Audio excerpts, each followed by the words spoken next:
Ladies and gentlemen, I'm not joking when I say that Alec Baldwin wanted to run for president. Alec Baldwin says he would 1,000% win 2020 presidential race. This is an ABC News article. That link will be below. If I ran, I would win. Daily Beast, Alec Baldwin. Here's why I won't run for office yet. Hollywood Reporter, Alec Baldwin on running for president. I would win. Now, and in CNN, if I run in 2020, I would win. These are all obviously in 2018. But the articles highlight and document the size of this man's ego. He would make a terrible politician. He would not, let's say he was president.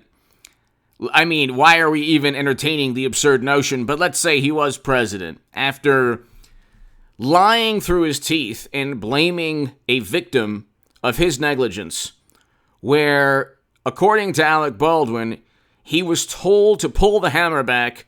Is this okay? Is this okay? Oh my God. Oh, oopsie. And he was told to pull the hammer back all the way, and unfortunately, it accidentally fired a live round. He didn't check the firearm. Of course, he pulled the trigger of the firearm. He went after and charged a journalist from the New York Post, John Levine, fantastic journalist, very courageous, going and just asking a simple question of Alec Baldwin. He was standing on the sidewalk, and of course, Alec Baldwin would have ran and jumped into his face and probably started yelling at him, were it not for Hilaria holding him back. That happened the other day. But anyway, let's assume Alec Baldwin ran for president.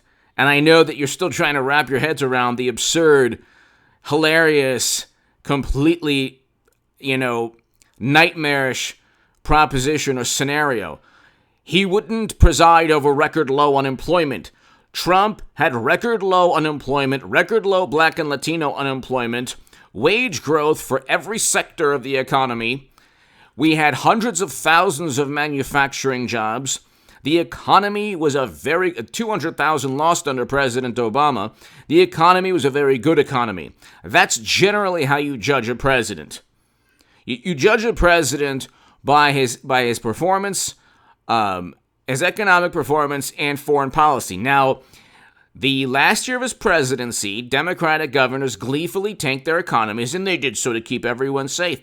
And that caused record highs in inflation. We have a 31-year high in inflation. We have fossil fuels at an all-time high, which is the antithesis of what climate change activists want.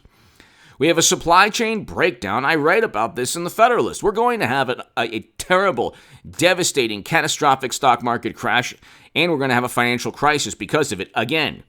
The original sin was shutting down economic activity to, keep people safe, which, of course, that didn't happen because we're still focused on you-know-what this year. More people lost their lives under Biden, fact, than Trump. So the hysterics, the usual apoplectic hysteria from the left and from Democrats, blaming Trump for every life lost. Well, of course, they won't blame mashed potato brains, but that's another story. First of all, do you think that Alec Baldwin knows anything about foreign policy, or anything about economic policy, or anything about how to run a business, or anything about anything other than acting? He's a good actor. He's a very good actor. I'll give him that. He's a terrible actor when he's trying to cover up his role in ending the cinematographer's life. So that was atrocious. But you think that he would know what to do as president? You think he'd be a good president if he can't even abide by basic safety protocols on the set of a Western? I don't think so. Now, Trump single-handedly reversed U.S. foreign policy. People like the Lincoln Project, who ran on a marriage amendment, by the way, who wanted to prevent people from getting married, and who got us into never-ending counterinsurgency conflicts, 20 years of endless wars. President Trump reversed that foreign policy with the Doha Agreement, which Biden completely botched, utilizing the T-ban like a complete buffoon and imbecile as our mortal enemies, as security around the only airport he left open. So 13 Americans lost their lives, 100% directly because of Biden. 169 Afghans lost their lives because of Biden. And you look, well, the Doha Agreement was negotiated. It was a very good negotiated agreement. We needed to leave. The manner in which we left was atrocious. But that's just one of many things that, you look, they said, he was a Putin puppet. Russia doesn't seem afraid of Democrats. Russia doesn't seem afraid of Democrats in the White House, in the Senate, or the Congress, or the House of Representatives. Well, that's another story. You think that Alec Baldwin, why am I even getting into this, entertaining the notion, the absurd notion? Because his ego is the size of the ever-expanding universe. Alec Baldwin is like Chris Cuomo, like Don Lemon, like Eric Schneiderman, like Hunter Biden, like the wonderful Zoom-in Jeffrey Toobin, like, Michael Avenatti. Who am I missing?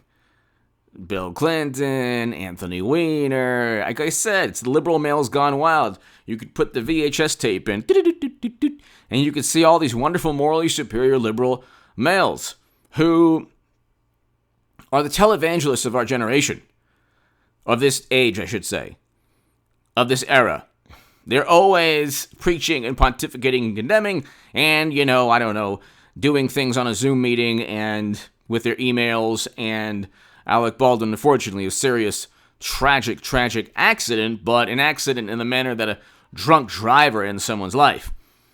But the absurd idea, the completely nightmarish scenario of Alec Baldwin running for president, or actually it'd be a fantastic thing, because can you imagine the debate? That would actually be a good debate, with Alec Baldwin's heated temper and Trump not giving a you-know-what about anything.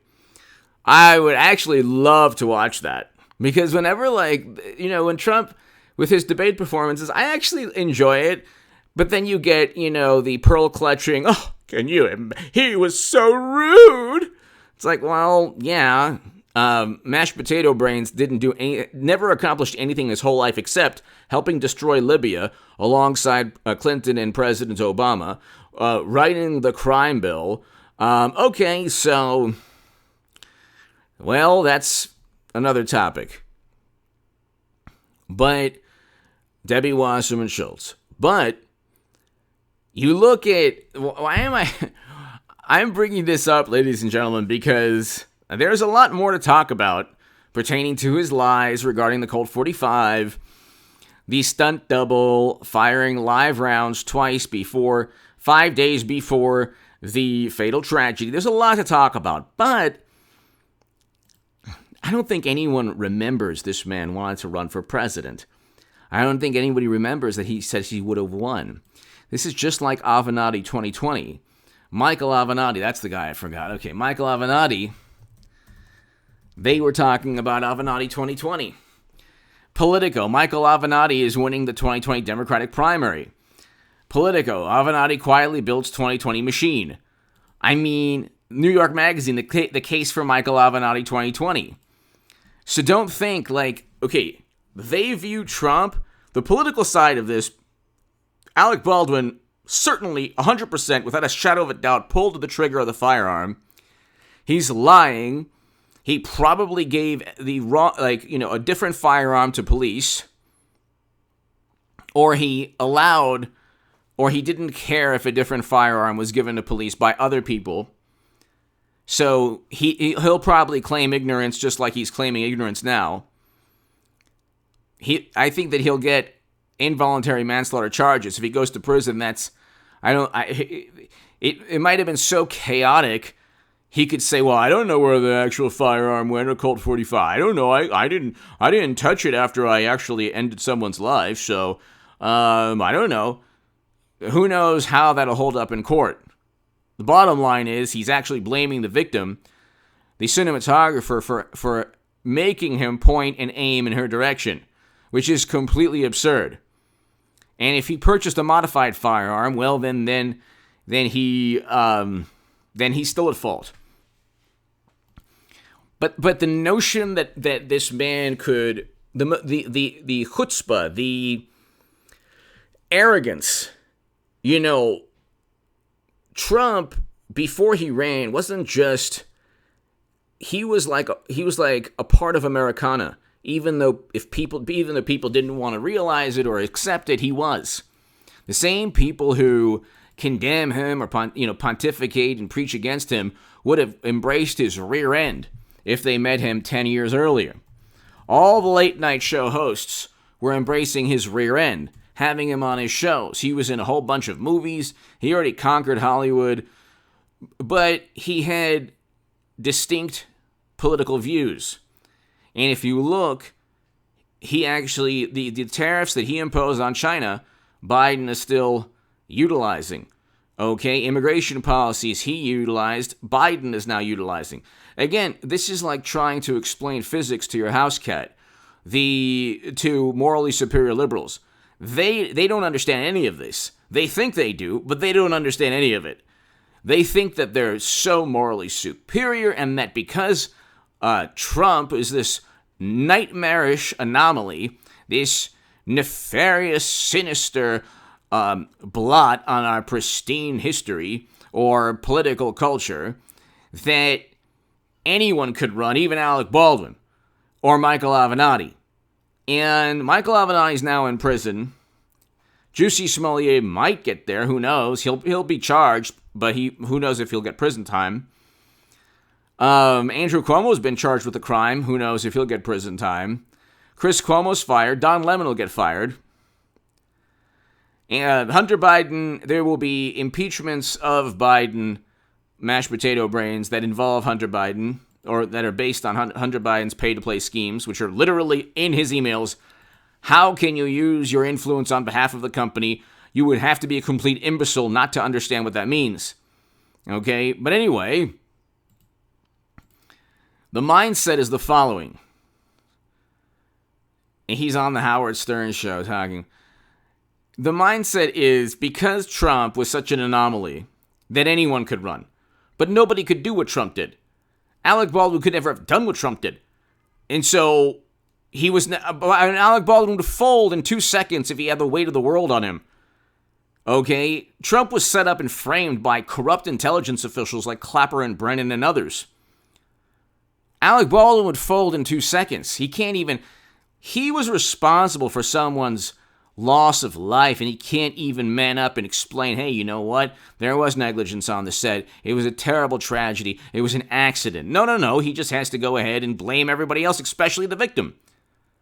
So imagine if he had Brennan and Clapper and Comey and Strzok and McCabe and everybody saying he was a Russian spy or operative, and that the Kremlin implanted him into the White House and going after his tax returns. And imagine if he had a financial and political colonoscopy like Trump.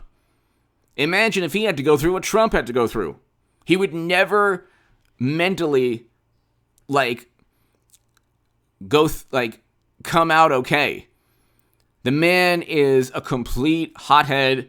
He has anger management issues. He is a very talented actor. And in this society, or any society, that allows you to do a whole lot of things. He's amassed great wealth, which will all evaporate very soon because of his own actions. And this is an important segment because it gets to who he is. He actually thought and believed he would win 1,000%. Or it was just showmanship or hyperbole, but I actually think that he had delusions of grandeur. That he thought that, you know what, hey, if Trump could do it, I can do it. He didn't run, but you know what? You could see that if you read these articles, and they'll be below, you could see that, yeah, he was actually thinking about running. Give me your thoughts below. Hit subscribe to this channel. Hit subscribe to the Stock Market Crash channel. And that's below in the pinned comment. Read my article in the Federalist on the upcoming stock market crash. If you want to support my work, my Patreon is below. To my new Patreons, thank you. It's below in the pinned comment. Your support is greatly appreciated.